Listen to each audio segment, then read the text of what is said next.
കർത്താവായ യേശു ക്രിസ്തുവിൻ്റെ പരിശുദ്ധമായ നാമത്തിൽ എല്ലാ പ്രിയപ്പെട്ടവർക്കും മോർണിംഗ് ടിവിയിലേക്ക് സ്വാഗതം. കഴിഞ്ഞ ദിവസങ്ങൾ നമ്മൾ എബ്രായ ലേഖനം 11-ാം അധ്യായം അതിന് 1 മുതലുള്ള ചില വേദഭാഗങ്ങളിൽ ദൈവത്തോടുള്ള നമ്മുടെ വിശ്വാസം എന്നുള്ള വിഷയത്തെക്കുറിച്ചാണ് സംസാരിച്ചുകൊണ്ടിരിക്കുന്നത്. ഓരോ ദിവസവും നമ്മൾ ഈ വചനഭാഗം വായിക്കുമ്പോൾ ദൈവത്തോടുള്ള നമ്മുടെ വിശ്വാസം വർദ്ധിക്കുവാനും വിശ്വാസത്താൽ ദൈവത്തിൻ്റെ അടുക്കിലേക്ക് ചെല്ലുവാനും നമുക്ക് കഴിയുമാറാകട്ടെ. ഇത് നമ്മൾ ചിന്തിക്കുന്നത് എബ്രായ ലേഖനം 11-ാം അധ്യായം അതിൻ്റെ 4-ാമത്തെ വാക്യമാണ്. ആ വേദഭാഗം ഞാനൊന്ന് വായിക്കുന്നു. വിശ്വാസത്താൽ ഹാബേൽ ദൈവത്തിൻ്റെ കയ്യിൻ്റേതിലും ഉത്തമമായ യാഗം കഴിച്ചു. അതിനാൽ അവന് നീതിമാൻ എന്ന സാക്ഷ്യം ലഭിച്ചു. ദൈവം അവൻ്റെ വഴിപാടിന് സാക്ഷ്യം കൽപ്പിച്ചു. മരിച്ച ശേഷവും അവൻ വിശ്വാസത്താൽ സംസാരിച്ചു കൊണ്ടിരുന്നു. വിശ്വാസത്തിൻ്റെ പ്രാധാന്യതയാണ് നമ്മൾ ഈ ദിവസങ്ങളിൽ സംസാരിച്ചുകൊണ്ടിരിക്കുന്നത്. ദൈവത്തെ നമ്മൾ അറിയുന്നത് വിശ്വാസത്താലാണ്. അപ്പോൾ അതുപോലെ തന്നെ ദൈവമായിട്ടുള്ള നമ്മുടെ ജീവിതവും നമ്മുടെ അനുദിന ജീവിതവും വിശ്വാസത്താലാണ് നാം ചെയ്യേണ്ടത്. ഇവിടെ നമുക്ക് കാണാൻ കഴിയുന്ന 2 വ്യക്തികളുണ്ട്. ആദം ഹവ്വമാരുടെ മക്കളായ കയീനും ഹാബേലും. നമുക്കെല്ലാവർക്കും ഈ ഒരു സംഭവം അറിയാം. ലോകത്തിൻ്റെ ചരിത്രത്തിൽ ആദ്യം നടന്നതായൊരു സംഭവമാണ്. ഒരു ആരാധനയുടെ ആദ്യത്തേതായ ഒരു അനുഭവമാണ് നമുക്കിവിടെ വായിക്കാൻ കഴിയുന്നത്. പക്ഷേ ഈ 2 പേരുടെയും ആരാധനയിൽ ദൈവം എങ്ങനെ പ്രസാദിച്ചു എന്നുള്ളതാണ് ഈ വാക്യങ്ങളിലെ പ്രധാനപ്പെട്ട കാര്യം. നമുക്കറിയാവുന്ന പോലെ കയീൻ ഒരു കർഷകനായിരുന്നു, ഹാബേൽ ആട്ടിടയനായിരുന്നു. 2 പേരും ദൈവത്തിന് ആരാധന അർപ്പിക്കാൻ വന്നു. എനിക്ക് വളരെ സന്തോഷം തരുന്ന ഒരു കാര്യമാണ്, നമ്മൾ പലപ്പോഴും ആദമിനെയും ഹവ്വയും അവർ ചെയ്ത പാപത്തിൻ്റെ പേരിൽ കുറ്റപ്പെടുത്താറുണ്ടെങ്കിലും അവരുടെ 2 മക്കളും ദൈവത്തോടുള്ള ബന്ധത്തിൽ അല്ലെങ്കിൽ ദൈവത്തോടുള്ള ആ കാഴ്ചപ്പാടിൽ വളരെ മുന്നിൽ നിന്നവരായിരുന്നു. അതുകൊണ്ടാണല്ലോ 2 പേരും ആരാധനയ്ക്ക് വേണ്ടി കടന്നു വന്നത്. പക്ഷേ ഈ 2 പേരും തമ്മിൽ വലിയൊരു വ്യത്യാസമുണ്ടായിരുന്നു. ആ വ്യത്യാസമെന്ന് പറയുന്നത് വിശ്വാസം എന്നുള്ളതിൻ്റെ വ്യത്യാസമായിരുന്നു. എന്താണ് ഇവിടെ ഉണ്ടായ വ്യത്യാസം? 2 പേരും ആരാധനയ്ക്ക് വേണ്ടി കടന്നു വന്നു. 2 പേരും ആരാധനയ്ക്കായി കൊണ്ടുവന്ന യാഗവസ്തുക്കൾ വിഭിന്നമായിരുന്നു. ഈ വിഭിന്നമായതുകൊണ്ട് അല്ല ദൈവം പ്രസാദിക്കാഞ്ഞത്. അത് നമ്മൾ മനസ്സിലാക്കണം.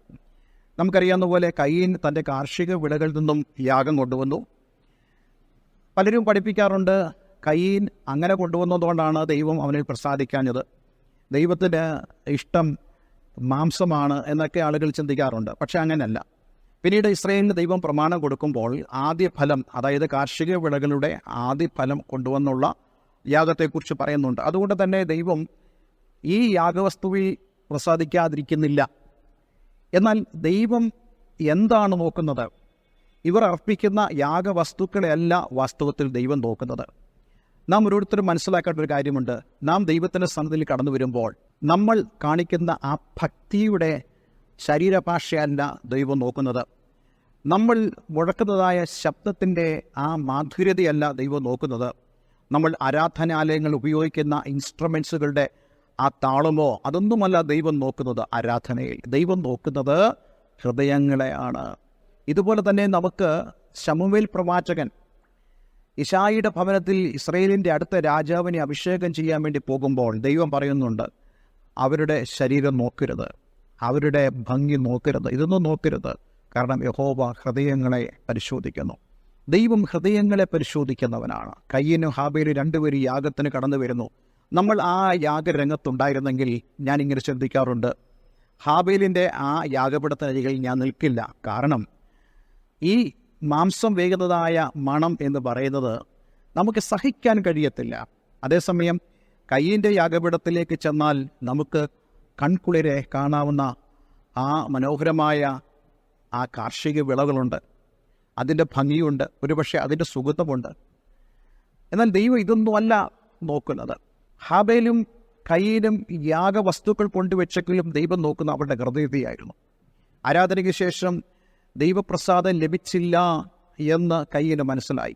ഒരുപക്ഷെ ഞാൻ ഇങ്ങനെ ചിന്തിക്കുന്നു, നമുക്ക് പഴയ നിയമ പുസ്തകങ്ങളിൽ കാണാൻ കഴിയുന്ന പോലെ യാഗവസ്തു വയ്ക്കുമ്പോൾ ദൈവം പ്രസാദിച്ചുവെന്ന് ആളുകൾ മനസ്സിലാക്കുന്നത് സ്വർഗത്തിന് തീയിറങ്ങി ആ യാഗവസ്തുവിനെ ദഹിപ്പിക്കുമ്പോഴാണ്. അപ്പോൾ ഇവിടെ നിശ്ചയമായിട്ടും ഞാൻ ചിന്തിക്കുന്നു, സ്വർഗത്തിൽ നിന്നും തീ ഇറങ്ങി ഹാബേലിൻ്റെ യാഗവസ്തുവിനെ ദൈവം ദഹിപ്പിച്ചപ്പോൾ കയീൻ്റെ യാഗവസ്തുവിലേക്ക് തീ ഇറങ്ങിയില്ല. അതുകൊണ്ട് തന്നെ കയീൻ വളരെയധികം വിഷണ്ണനായിട്ട് മാറി. അതുകൊണ്ടാണ് നമുക്കറിയാവുന്ന പോലെ കയീൻ ഹാബേലിനെ കൊല്ലുവാനിടയായി തീർന്നു. പക്ഷേ ദൈവം കയ്യിലോട്ട് പറയുന്നുണ്ട്, എന്തുകൊണ്ടാണ് ഞാൻ നിൻ്റെ യാഗത്തിൽ പ്രസാദിക്കാഞ്ഞത്?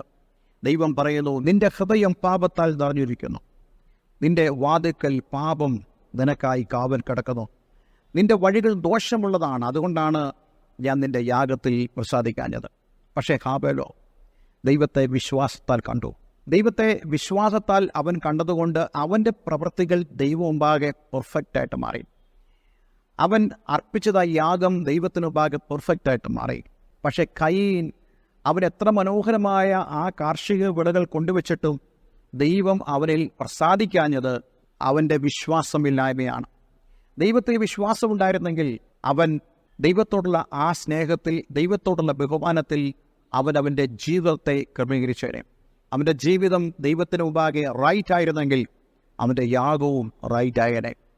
ഇന്ന് ഞാൻ നിങ്ങളോട് പറയട്ടെ, ദൈവത്തെ വിശ്വാസ കണ്ണുകളാൽ കാണുകയും ദൈവത്തോടുള്ള ഭയഭക്തിയും ബഹുമാനവും സ്നേഹത്താൽ നമ്മൾ ഓരോ കാര്യങ്ങൾ ചെയ്യുമെങ്കിൽ അതിലെല്ലാം ദൈവം പ്രസാദിക്കും. നമ്മുടെ വീട്ടിൽ നമ്മൾ ധാരാളം ജോലികൾ ചെയ്യുന്നുണ്ട്. പക്ഷേ അപ്പോഴും നിങ്ങൾ നിങ്ങളുടെ ദൈവത്തെ വിശ്വാസത്താൽ കാണുകയും ആ ദൈവത്തോടുള്ള ഭയഭക്തി നിമിത്തം നിങ്ങൾ പ്രവർത്തിക്കുകയും ചെയ്താൽ നിങ്ങളുടെ പ്രവൃത്തികളിൽ ദൈവം പ്രസാദിക്കും, ഏത് പ്രവൃത്തിയാണെങ്കിലും. അതുകൊണ്ട് ഇന്നെന്നെ കേൾക്കുന്ന പ്രിയമുള്ളവരെ, നമ്മുടെ പ്രവൃത്തികൾ, നമ്മുടെ ജീവിതം ദൈവത്തിന് പ്രസാദകരമായി മാറട്ടെ. അതെ, ദൈവത്തിൻ്റെ വഴികളിൽ നടക്കുവാൻ ഇന്ന് ഞാൻ നിങ്ങളെ ആഹ്വാനം ചെയ്യുകയാണ്. ഹാബേലിൻ്റെ പ്രത്യേകത ദൈവത്തെ വിശ്വാസത്താൽ അറിയുകയും ആ ദൈവത്തിന് താൻ ചെയ്യുന്ന കാര്യങ്ങൾ ഇഷ്ടമുണ്ട് എന്നുള്ളത് വിശ്വാസത്താൽ അറിഞ്ഞ് പ്രവർത്തിച്ചതായ ഹാബേലായിരുന്നു. നമ്മുടെ ജീവിതത്തിലും നമ്മൾ ഏത് മണ്ഡലത്തിലാണെങ്കിലും, നമ്മുടെ ഭവനത്തിലാണെങ്കിലും, നമ്മുടെ ജോലി സ്ഥലത്തിലാണെങ്കിലും ദൈവത്തോട്ടുള്ള ബഹുമാനത്തിൽ അതെല്ലാം ചെയ്യുവാൻ നമ്മെ സഹായിക്കട്ടെ. അങ്ങനെയാണെങ്കിൽ നിങ്ങളുടെ കൈകളുടെ പ്രവൃത്തികളെ ദൈവം സാധ്യമാക്കി തരും. അതേ, ദൈവം നിങ്ങളെ അനുഗ്രഹിക്കും. ഒരു വാക്ക് നമുക്ക് പ്രാർത്ഥിക്കാം. സ്വർഗീയ പിതാവേ, ഇന്ന് ഞങ്ങളെ കേൾപ്പിച്ച ഈ വചനത്തിനായി സ്തോത്രം. ഹാബേലിനെ പോലെ ഞങ്ങളുടെ ഏത് പ്രവൃത്തിയിലും ദൈവത്തെ പ്രസാദിപ്പിക്കാൻ തക്കതായ ആ വിശ്വാസം ഞങ്ങളുടെ ഹൃദയത്തിൽ അങ്ങ് തരണമെന്ന് പ്രാർത്ഥിക്കുന്നു. യേശുവിൻ്റെ നാമത്തിൽ അങ്ങയുടെ മക്കളെ അനുഗ്രഹിക്കുന്നു. കർത്താവ്, എല്ലാ നന്മകളാലും അങ്ങയുടെ മക്കൾ നിറയപ്പെട്ടു വരുമാറാകട്ടെ. യേശുവിൻ നാമത്തിൽ തന്നെ. ആമേൻ, ആമേൻ. ഇന്നത്തെ വചനം നിങ്ങളുടെ ജീവിതത്തിൽ വളരെ അനുഗ്രഹപ്രദമായി തീർന്നു എന്ന് ഞാൻ വിശ്വസിക്കുന്നു. എല്ലാവർക്കും നല്ലൊരു ദിവസം ആശംസിക്കുന്നു. God bless you all. Thank you for watching Morning Dew. Kindly tuned up for next day messages.